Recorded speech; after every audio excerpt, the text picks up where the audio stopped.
Oke, selamat datang kembali di channel ini ya, dimana kalian terus terupdate tentang news-news cryptocurrency. Pasti dari kalian banyak yang nyangkut ya, seperti kita atau saya ya, investor plankton yang selalu nyangkut. Tapi apapun itu kita tetap optimis bahwa kripto akan terus bersinar dan rising terus teman-teman. Ya, berita pertama adalah tetap ya masih ada skenario resesi global 2023 di seluruh dunia dan ancaman resesi ini semakin mendekati Indonesia. Meskipun Indonesia masih belum terkena, tapi di negara-negara luar sudah banyak yang terkena inflasi teman-teman ya. Tapi kita sudah sedikit ya merasakan inflasi akibat dampak kemarin kenaikan harga BBM ya, terutama Pertalite dan Pertamax sama solar ya, biosolar dan lain-lain. Dan semua pihak pun diminta waspada ya terhadap dampak resesi yang tidak berimbas pada kegiatan ekspor. Karena kenapa? Ketika resesi, kegiatan impor akan terus lebih besar daripada kegiatan ekspor, teman-teman. Karena kenapa? Ketika resesi di luar negeri, kita mau ekspor pun, orang di luar negeri itu juga akan ragu-ragu untuk membayarnya ya, teman-temannya. Karena mereka juga cenderung untuk menyimpan uangnya di bank ya, karena memang bunga yang ditawarkan oleh The Federal Express yang pada saat ini itu lebih besar ya untuk menekan inflasi di Amerika. Jadi kegiatan ekonomi akan terdampak turun ya, karena perputaran untuk usaha itu semakin kecil. Dan Menteri Keuangan Sri Mulyani mengatakan, mengingatkan semua ya pelaku ekonomi kepentingan diminta untuk mempersiapkan diri terdampak resesi 2023. Dan Bank Mandiri dalam laporannya ya itu menggambarkan bagaimana resesi terdampak ya, karena dalam hitungan Bank Mandiri akan ada pengurangan permintaan dari negara maju untuk melakukan impor komoditas ya teman-teman ya. Dan melemahnya harga komoditas seperti batu bara, emas, dan minyak dan lain-lain teman-teman. Dan di sini ya, skenario resesi global dampaknya terhadap pelemahan pertumbuhan ya. Impact-nya di Indonesia, ekspor akan berkurang seperti yang saya jelaskan lagi. Komoditas harganya dalam tekanan, jelas.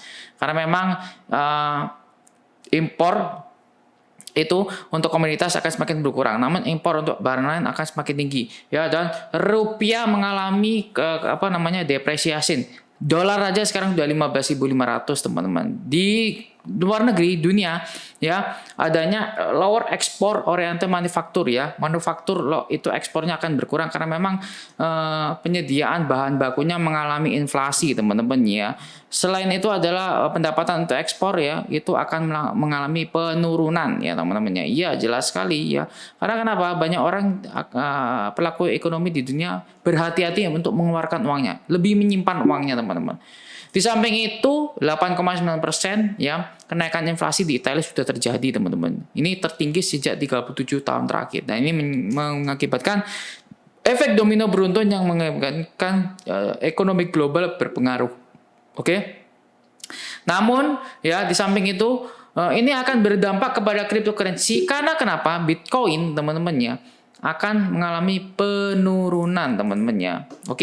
Bitcoin mengalami penurunan karena memang bank sentral menaikkan bunganya ya, dan itu dampak oleh resesi. Resesi akan mengakibatkan saham dan kripto akan mengalami penurunan ya, beserta komoditas. Pada bulan Oktober 2018 ya, mereka membentuk pola yang sama dengan 2022 triangle ini, dan mereka berhasil menembus untuk 2018 kalau bisa lihat sini ya. Pola yang sama didukung dengan RSI 3 harian teman-teman. Dan ini akan ada pelemahan lagi ya ketika resesi di 2023 teman-teman ya. Dan 2024 akan menjadi titik di mana pembalikan semua sektor ekonomi akan berlangsung good kembali teman-teman ya. Kalian bisa lihat di beberapa channel-channel yang membahas tentang dampak setelah resesi, bukan yang saat resesi ya. Nah, sekarang pada saat harga cenderung murah, disitulah orang-orang akan membeli banyak komoditas saham kripto untuk membuat harga di bawah seperti tahun 2008 teman-teman. Dan samping itu Shiba Inu teman-teman, kenapa di 2023 itu akan menjadi awal Shiba Inu akan reach again teman-teman ya, reach again the top levelnya, karena memang ya yang harus kalian tahu, Shiba Inu itu merupakan token bukan koin. Kenapa? Karena memang Shiba Inu berada di blockchain Ethereum, bukan blockchainnya sendiri. Berbeda dengan Bitcoin yang mereka menggunakan blockchain sendiri, Dogecoin menggunakan blockchain sendiri, Ethereum juga sama, itu merupakan koin. Dan di 2022 akhir mereka akan melakukan updating ya, seperti peluncuran game Shiba Eternity kemarin sudah launching di Play Store dan App Store, dan pembaruan Shibarium Layer 2 masih dijadwalkan ya sebelum akhir tahun. Ini akan menjadi sebuah kejutan-kejutan khusus ya. Mungkin akan di 2023 membuat penyesuaian dengan harganya yang akan di bawah sendiri teman-teman ya.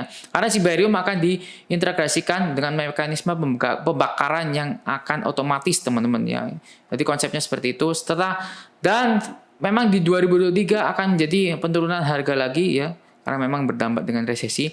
Dan di 2022 yang harus kalian tahu ya, progresnya ya, burn-nya 64 miliar token Shiba Inu ya, sekitar 650 juta dolar. 650 ribu dolar. Ini masih jauh dari supply-nya teman-teman ya. Meskipun dia selalu setiap hari automatically membakar, tapi menurut saya ini adalah progres yang menarik. Kekuatan Shiba Inu dengan timnya dan komoditasnya itu sangat kuat teman-teman ya. Tidak menutup kemungkinan 2024 mereka akan rising again. Dan dalam hal prediksi, pemegang mengharapkan Shiba Inu untuk terus rebound ya, karena memang crash untuk 2022-2023 karena memang marketnya lagi cooling down akibat resesi. Ini akan berdampak kepada harga Shiba Inu yang akan semakin turun. Tapi menurut saya di 2024 ya, masa depan token Shiba Inu akan rising again, akan break again teman-teman, karena memang semua pekerjaan diselesaikan di 2022-2023 teman-teman. Ini akan membuat lepas lantasnya harga Shiba Inu akan semakin mulus teman-teman. Selanjutnya dengan XRP teman-teman ya, ada populer ya, mengatakan XRP akan ada momentum di mana XRP adalah salah satu penggerak terkuat pasar ya. Di tengah gempuran SEC yang belum selesai, menurut saya harga XRP ini akan sangat menarik teman-teman ya. Karena memang ya, mereka salah satu top banks yang dimana Ripple-nya sendiri itu mempunyai ISO teman-teman. Kalian tahu ISO adalah International Standardization of Organization teman-teman. Mereka sudah mempunyai ISO 222, di mana ISO 222 adalah standarisasi untuk pertukaran data elektronik dan financial ya, international finance teman-teman ya, untuk mempunyai standar eksesi. Dan ISO 222 itu banyak digunakan di lembaga keuangan seperti XRP, XLM, Swift, semua IOTA mereka masuk dalam ISO. Artinya XRP sudah legal teman-teman.